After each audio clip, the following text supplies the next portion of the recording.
Welcome to the Badass Breastfeeding Podcast. This is Dianne, your lactation consultant and mother of 3. And by the way, it's Mother's Day. We are recording on Mother's Day. I know you guys are going to get this later than Mother's Day, but happy Mother's Day anyway.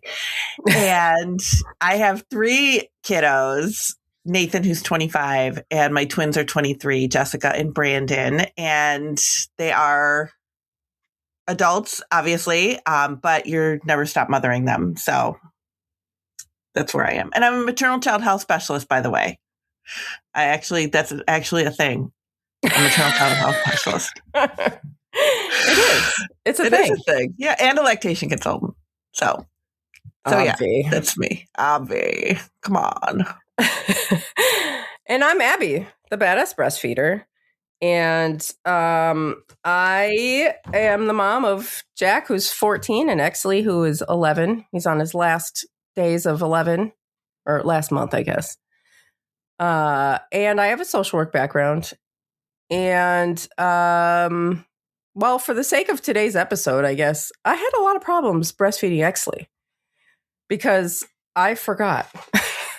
Even though I was still breastfeeding Jack, I was still breastfeeding him. So I thought I knew like what to do, but actually maybe that made it worse because then I was breastfeeding a toddler and I was like, oh, it'll be just like this. Yeah, that made it worse. Yeah. But Jack was 6.5 when he finally weaned, and Exley was 5. So that's sort of my unique story. And today's episode is brought to you by Original Sprout. And Original Sprout has an awesome deal this week that y'all got to get on. A 12-ounce scrumptious baby cream. When you buy that, you get a free Tahitian hair oil. Ooh. Which, if you've been paying attention, the Tahitian hair oil is my favorite. And also today's episode is brought to you by Nursing Queen. And Nursing Queen, Dianne and I's closet's full of Nursing Queen clothing, yes. Even though we haven't nursed in so long. But Nursing Queen, their claim to fame is their hidden zippers. They really are hidden. And you don't know it's nursing clothing. And you can nurse without lifting up or pulling down or anything like that. And we will hear even more from our sponsors later. But you can head to badassbreastfeedingpodcast.com. Check out our sponsor page. If you ever need anything, see if you can give them your business because they make this podcast possible. And they've been all very carefully vetted by Dianne and I. So we stand by these brands.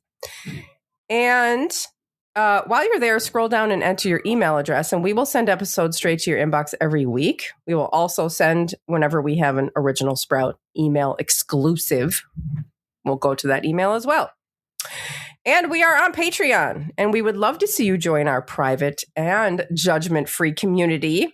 You can access lactation support from members, from myself, and from Dianne, your lactation consultant, every week during our weekly wellness checks. And it's not just for that. It's for any kind of venting or sharing or questions or anything you have about any kind of parenting. You'll also receive access to our new podcast, Revolution Parenting, where we talk about parenting topics to grow kinder and more compassionate adults. The only place to access this podcast is in our Patreon. You will have access to a community of badasses to receive parenting support during the most challenging of times. Your membership helps fund evidence-based, no-nonsense support here on the Badass Breastfeeding Podcast and at Revolution Parenting. So head to the top link in the show notes under this episode, wherever you're listening from. And we are still also hosting our ongoing giveaway for people who leave reviews around the internet, especially iTunes if you can, because that's our most listened to app. But anywhere, take a screenshot, send it to badassbreastfeedingpodcast@gmail.com, and we'll send you a goodie bag of thank you for nursing in public cards and podcast stickers. We'll also send you a goodie bag if you send along a breastfeeding photo that you wouldn't mind me sharing on the socials with a little bit about yourself or not. Doesn't matter. Just send that along to badassbreastfeedingpodcast@gmail.com. And now Dianne has our review of the week. And this was left on Buzzsprout. So you can leave things on Buzzsprout. It's considered fan mail. I don't know if she sent us her. Yes, we will get it. Thank you for your podcast. I haven't found anything close to what you ladies provide for the public. It's so great to listen to two women with so much knowledge and opinion on breastfeeding. I'm 26 and I had my first baby in October, and I have been exclusively nursing on demand and loving every minute. I wasn't able to latch my baby after she was first born like I had wanted to. My midwife told me I had flat nipples and was going to struggle with breastfeeding. She put me in touch with an LC. Midwife said in the meantime to start with a goat milk formula the next day since my baby would start to get hungry. The LC came 3 days after she was born and got my baby to latch right away. She had no problem nursing and had a very strong suck. We stuck to it and even nursed through mastitis 3 weeks postpartum. On the lead up to my birth at my midwife appointment, she was making it sound like on-demand feeding would be too difficult and I would need my husband to step in and take overnight feeds in the beginning, aka I would need to pump. I sort of didn't take her advice and haven't pumped from the get-go. Just curious if this is an older way of thinking. She is up there in age, so I figured she was giving outdated advice. Anyway, thanks for all you do, and I'm hoping to continue nursing for at least a year and hopefully longer, going on 7 months nursing and no cycle yet. So she must have left this with the period. With the episode that we did on periods. Yes. So that is kind of I think that's an outdated way of thinking, that on-demand feeds are not the way to go and you would need help. Yeah. I mean, if you feel like you need help, then that's fine to incorporate your partner. But it is just, we were talking about this when we were in Detroit because people had asked about it. It's like, it's more work. Then you have to pump. Like she said and she said that, like, then I would have to pump. So I don't do it. On-demand feeds are the best thing for the baby and the best thing for your milk supply. So it is really the way to go. I don't know about that whole give the baby goat's milk formula until you get the baby to latch thing, because that's kind of weird advice, I feel like. But that's just me thinking that, I guess. I don't know. But yeah, I'm so glad that you found us. And I am so glad that you did your own thing and didn't really listen to the outdated advice. That's your mother instinct kicking in and telling you what to do. And that's really the bottom line. That's cool. Yeah. And I know you have some stuff too for us. I do. So I found on the internet, I don't even know how now at this point, I saw it or somebody sent it or something, but there was a new study done this year. It's brand new. It just came out. It's called Breastfeeding Association with DNA Methylation in the Pregnancy and Childhood Epigenetics. Whatever that means. So yeah, I found somebody on the internet who was really good at just kind of breaking it down into a way that I can understand it. So I wanted to read it so that we know what has just come out about breast milk, and it is extremely exciting. So it says a new meta-analysis dropped 3,421 kids, 11 countries, one finding. Exclusive breastfeeding is linked to long-term changes in DNA methylation. Those are tiny sticky notes on your genes that turn expression up or down. Blood samples from kids aged 5 through 12 were tested by scientists from the PACE Consortium, found 6 specific spots on DNA where exclusive breastfeeding leaves a mark. All 6 were tied to duration of exclusive breastfeeding, the genes involved in development and immune function. Your body doesn't just feed babies, it programs them through stem cells, miRNAs, and microbiome you grew from scratch. The Fed is best crowd hates this part, but breastfeeding isn't just nutrition, it's information, epigenetic code written in milk. Sorry, not sorry. To the people who think it's just food, breast milk isn't just food, it's programming. And I love the way, this is Abby LePage. I don't know who she is. But she just kind of broke that down that way, and I just thought it was really cool. Epigenetic code written in milk.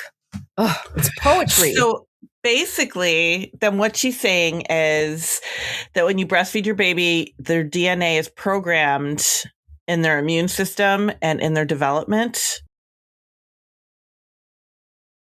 That is wild. Yeah, I know. And they found this out. I mean, they found it out by doing blood samples from kids 5 through 12, where they're like reading it. Wow. First of all, the fact that we can do this is insane. But finding, it's like finding ancient hieroglyphics. Like, oh God, look at our ancestors were communicating to us. And you can see it in the DNA that it's like the exclusive breastfeeding is like it written in there. Oh my God. Wow. I know, it's so cool. That is very cool. Look what you all are doing. So all like you magic people. It's not a big deal. It's a big deal. And what we can say from this, if exclusive breastfeeding is the norm, let's say that's the biological norm, right? Mm-hmm. And if we take that away, let's just say we take that away with whatever formula feeding, it doesn't even matter. That's the only thing we have right now. But I mean, let's take that away. We're then missing that. We're then missing that code. Right? The stuff that's written, that's being programmed into our DNA, it's not there. And that's pretty heavy if you think about it. Yeah. I don't have it. I guess I have. Well, it said, what did it say? It said it was, we're tied to duration of exclusive breastfeeding. So yeah, maybe I have a little. Because my mom breastfed me for 3 months and then her doctor was like, yeah, you should wean her now. Yeah. I don't know why. And your mom said that you just wouldn't stop. My mom was like, oh my God, you just wouldn't stop. You were so difficult. Because the 3-month-old didn't want to stop. Oh my God. Oh, it's so funny. Wow, that is cool. That is so cool. It is really cool. I do have one more thing to read. I know that we've been going kind of long, but somebody sent an email based on another email came about the period episode. Oh, okay. And it's just like a clarification, I guess I want to make. She says, I just wanted to share a quick note about lactation amenorrhea. Am I saying that right? Yeah. Okay. On your recent podcast, you mentioned breastfeeding can't be used to prevent pregnancy, but that's not always the case. Under the right conditions, such as exclusive breastfeeding, no solids, no pacifier, no cycle retard yet, it can actually be about 98% effective. Prolactin suppresses ovulation during this time. So I don't know if somehow we didn't express that prolactin suppresses ovulation during this time. No, I said that. I feel like that was I feel like we said that. But if this person didn't hear that clearly, then I wanted to say that again clearly. It absolutely does suppress ovulation, which is why you don't have your period for any given time. But 98% effective isn't 100%. And the reason I think why we were kind of saying it's not reliable is because it's not 100%. Like it has happened that people are 3 months, 6 months postpartum and they've ended up pregnant. Yeah. And that is like the last thing you want during that time. That is like the last thing you need to be dealing with. Like that's an emergency to just get pregnant again that fast. So that was really the kind of warning why we were talking about like birth control and stuff like that, is just to kind of really protect that time. But it's true. I mean, if you're trying to get pregnant, this is the reason why you will have a very difficult time. Yeah. Okay. Yeah. So for sure. That was the clarification I wanted to make. Okay.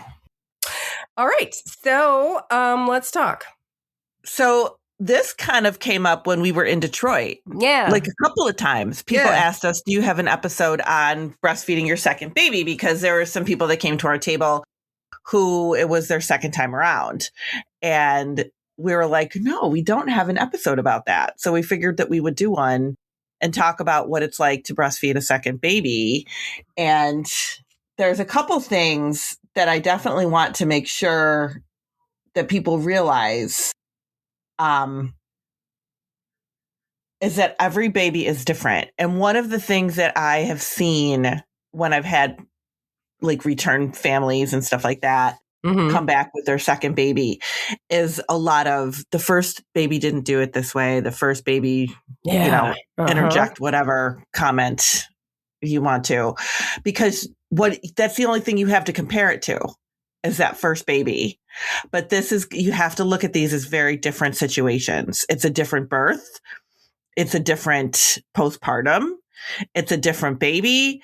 Everything is different. Even if like you're Abby and you are still breastfeeding that first one, the second one is going to be different. We were weren't we just talking about that? Were we on air when we were talking about that? Yeah, you said that. We were on air. Yep. I can't remember. We talked so much before we start recording. It's like, what did I say when? All right. Yeah. I know. Yeah, no, you said that on the thing. It could be a very different, like the baby could have a different temperament, like totally different. And I say this a lot about my twins. Like they were two babies that happened to be born at the same time that have very different feeding abilities and habits and eating habits and all of that stuff. So you really need to learn how to like separate all of that and go into this as being like brand new. This is brand new. I feel like when you're like when you look back at yourself with your first baby, that may as well just be like some random person. I know. It's just like whatever. That was that experience with that one lady. Like when we say don't compare yourself to others, also don't compare yourself to your past self. Oh yeah. Yeah. No, you're right. Because you're going to be different. That first baby changed you. Well, yeah. And also it's just going to be a completely different experience because they're just like they're just different. Mm-hmm. Yeah. So some of the cool things is that you have more milk with each baby. And people don't realize that until I tell them you're going to have more milk with each baby. Your body doesn't forget. Those prolactin receptors are set up. So you're going to have more milk second time around, which is kind of cool if you felt like you were like a just enougher, or if you were a little bit low first time around, you struggled with milk supply. Second baby might not have any problems. So that's something that's kind of cool. You might recognize those hunger cues a little bit sooner because you're kind of on, like you're used to having that baby now. Like you know what you're looking for. I do find that there's a lot more confidence involved with that second baby. You're kind of like, oh, I really feel like feeding on demand is the way to go because I did it the first time. I know what to expect. You kind of know what to expect. You know what to expect with the weight gain. You are a little bit less panicked about weight gain, a little less anxious about those feeding times. And it's a little bit more of a relaxed experience for a lot of people. And you know where to get help. That's the other thing. You know what to do when you need help. And you know who to go to because you probably went to them the first time. And that is, all those things are going to help you through with that second baby. Should we take a break and then we can talk about our experiences? All right. Yeah. We'll be right back. We'll be right back. Today's episode is brought to you by Original Sprout. And Original Sprout is offering a cool deal this week. And why am I flipping through all these papers and I can't find it? Here we go. So it's a gift with purchase week. And you've heard us rave about this scrumptious baby cream. So it's time to just get one because you'll get this 12-ounce scrumptious baby cream, which is scrumptious and it smells so good. I don't even know why it smells good. I keep saying it. I'm like, what does it smell like? I don't know what it smells like. Smells like a baby. Yeah, it does smell like a baby. Yeah. And then when you buy the scrumptious baby cream with Badass26, the code at checkout, you will get a free Tahitian hair oil. This Tahitian hair oil is just that. It's like a little, you like squirt some into your hand. It's like nice and oily and like smooth. And you could just put it in your hair and it'll like accentuate your curls or tame your frizz and give you some shine. I love it. I use it all the time. It's my favorite thing. So I highly suggest jumping on that, and you'll love Original Sprout stuff because it's all vegan, cruelty-free, phthalate, parabens, sulfate-free. And it's perfect you can put this Tahitian hair oil right on your, if you've got your baby probably doesn't have any hair for it, but you can slap it on your toddler or your whatever other child for fun. We can put the Scrumptious Baby Cream, all over the place on everybody. So head to originalsprout.com and use code BADASS26 when you check out, and you'll get that. And today's episode is also brought to you by Nursing Queen. And Nursing Queen is the maker of our favorite breastfeeding clothes. They have sweatshirts and t-shirts and tank tops and dresses, a lot of new spring dresses. You got to go check the spring dresses out because they're all very pretty, floral, bright colors, and they have pockets. And then there's these like on like the side of your breast, there's like this vertical zipper that you can't see until you dig for the little handle. And then you can just unzip it and you just pull it over, and your baby can nurse, and you're like, it's so discreet if that's your thing, or you just pull it over, unzip it all the way and pull it way over and don't be discreet. That's my favorite. But, you're going to love them. So at least head over there, check it out. When you see something you love, use code BADASS and you will get 10% off. So that's nursingqueen.com. And all of our sponsors and the promo codes for today can be found in the show notes under this episode, wherever you're listening from. And you'll find all of our sponsors over at badassbreastfeedingpodcast.com as well. You'll also find over there all of our other episodes. We're coming up on 500. And you could also find our favorite resources and information about scheduling your very own one-on-one online lactation consultation with Dianne. Yeah. So when I had Nathan and breastfed him, and then I remember like he was 2 when my twins were born. And he was very chatty. I don't know how old Jack was when he started talking, but Nathan was talking in like full sentences by the time he was 2. Yeah. He was very talkative. I feel like he and Jack are pretty similar, aren't they? Yeah, I think so. So I was and then I got pregnant with these twins, and I was like, oh my God, how am I going to know what they need? I got a kid that's talking to me. Like, I've got to figure it out all over again. What if they don't latch? Like, that was my big fear. Like, what if they don't latch and feed? What am I going to do? Like, I remember being really, really scared about that. But they did, and they fed, and it was fine. And we didn't have any like major issues. I mean, I had to like combo feed them the first month just to figure out the logistics of breastfeeding 2 babies. But other than that, and Brandon didn't gain very well in the beginning. He was the other one. Like he was just not gaining very well in the beginning. And they almost wanted to keep him at the hospital. Eesh. I remember that. I was like, I'm not going home with 1 baby. No, God, no.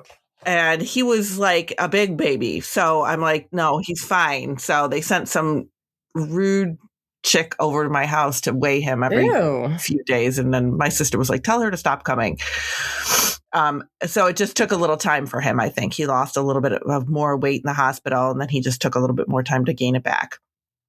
But I really had a difficult time with guilt, and guilt is a real thing when you go from 1 to 2. I went from 1 to 3, but regardless, when you have your second or third, when you have your second baby, the guilt feels very real of leaving the first one behind. Oh my God. You know? Yes. It was bad. I know. I have this blog post. I think it's called I'm Gonna Miss You. That I wrote very pregnant with Exley, and I remember sitting on my couch bawling my fucking eyes out. Bawling. Like tears and snot coming down on the computer while I wrote this letter to Jack. I can put it in the show notes. It's horrible. Actually, I would say if you're pregnant right now with your second, don't read it. Don't read it. It's like so triggering to me. But yeah, shit, that's real. Mm-hmm. Mm-hmm. I felt that guilt was very, very real. And I've had clients that have like 6 kids that have said going from 1 to 2 was the hardest. I can see that. Yeah.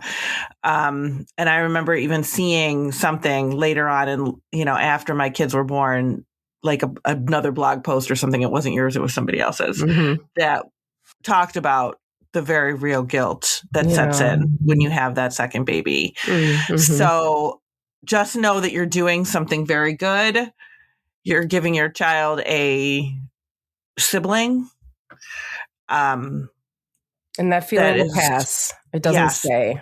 It doesn't stay. You realize, you totally realize that you still have you still have the relationship with your first that you thought you were losing. You still have. Yeah. Your milk comes in faster with that second baby. And like I said, you have more. So that's all good. You're going to find ways to connect with your first baby while you're breastfeeding your second, whether it be reading stories or, if you're still nursing, and Abby can talk about that too. And why don't you talk about your experience a little bit? That way, if people are still nursing too, they can. So I had Jack. I was still breastfeeding Jack when he was almost 3 when I had Exley, and then I had Exley at home. So I wasn't in a hospital, which I think was good. I mean, it was certainly good for me because I was so traumatized by the hospital.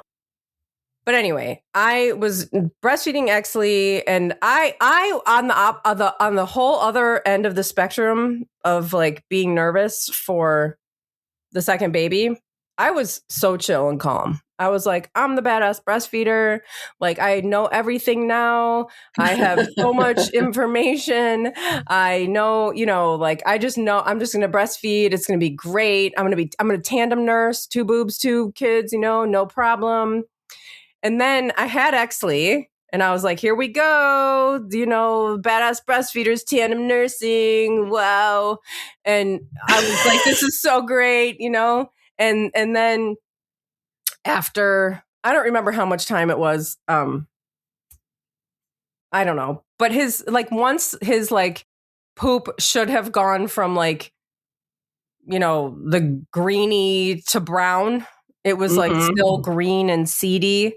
And I knew, at least I did know, that wasn't exactly right, that it shouldn't still be like that. Right. So I called a lactation consultant who I was lucky enough to have Nancy Moorbacher on speed dial.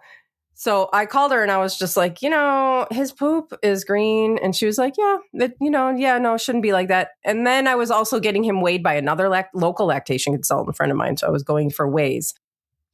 And he was not gaining weight. He was just not gaining.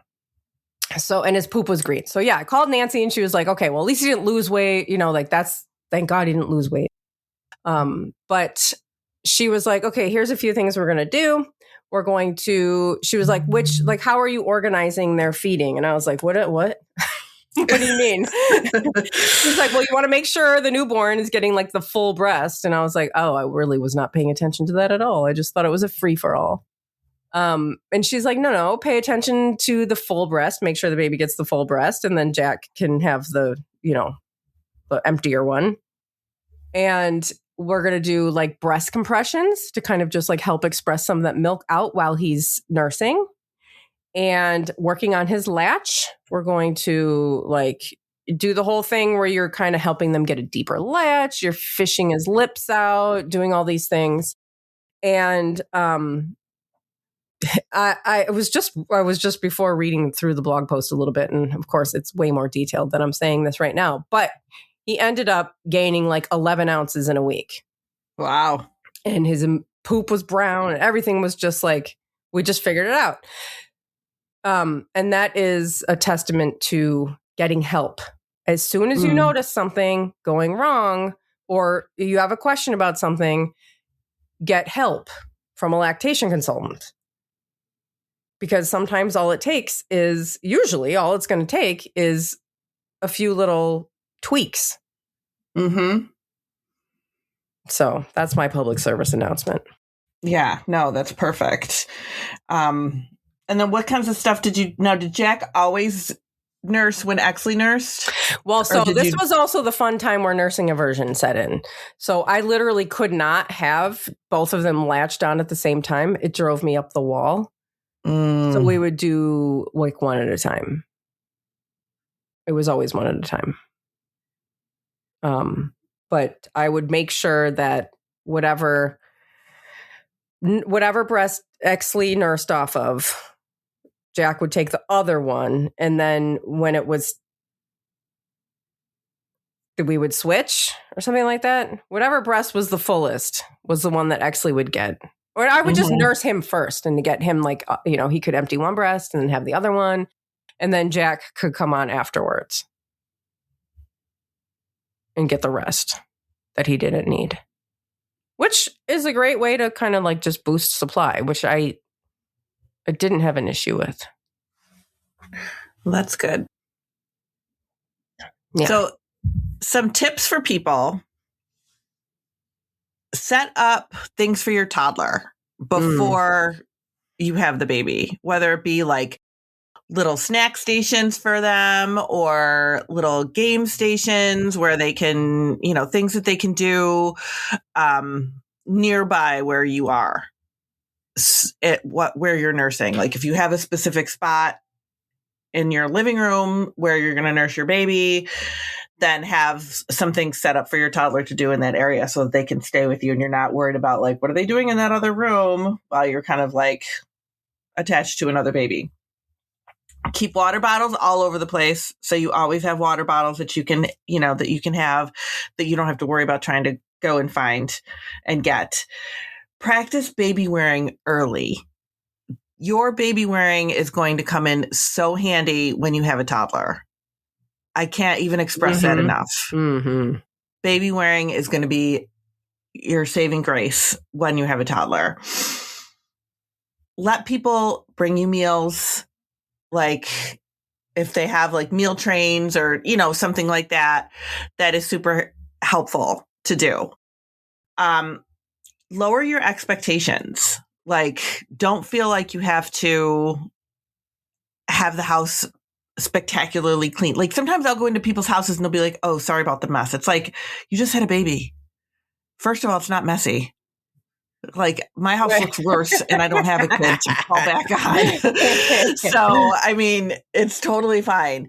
Lower your expectations. Do not need to, feel like everything needs to be perfect because it doesn't. There's plenty of time for that.